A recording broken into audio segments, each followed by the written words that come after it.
All right, this is going to be a really quick video here. I'm dealing with kidney stone today, but I have a guy who had some trouble finding the water shutoff valve, or rather he found one, but he didn't realize that it wasn't the main. I'm actually making this video for him to send him the link to, but I figured as long as I'm making this video for him to show him where this is, it might be useful for everyone else as well.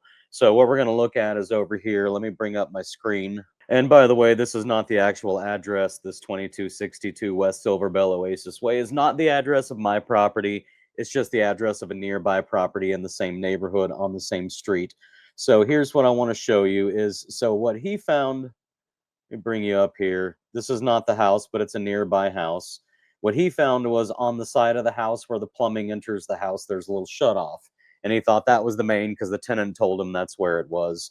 However, what I'm going to show you is outside of these houses. Oops, well, I didn't mean to do that, but you know what? It doesn't matter because I can still show you exactly where everything's out. Oh, look at that. Somebody must have requested for that to be grayed out.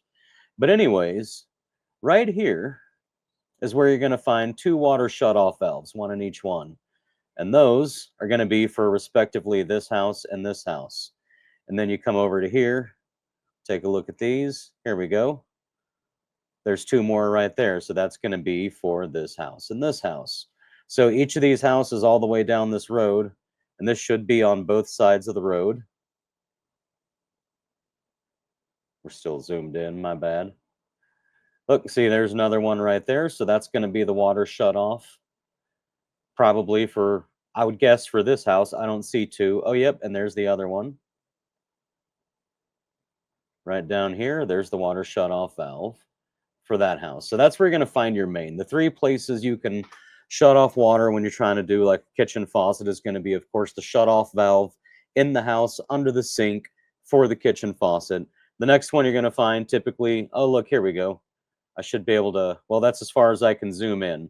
But there's also going to be one right here. This is where the copper pipe from the street, so from this shut off right here, this main on the street, is going to go up to the house. And then sometimes where this pipe enters the house, you're going to have a shut off valve here. I would guess in the north, you're not going to have one way up north because this would be too prone to freezing. But down here in Tucson, we have these. So those are the two outside of the home right there. We found this one. So on the next trip that you go back, sir, you can find that one right there. All right. Love you guys. Hope you're out there killing it. And I'll see y'all on the next one.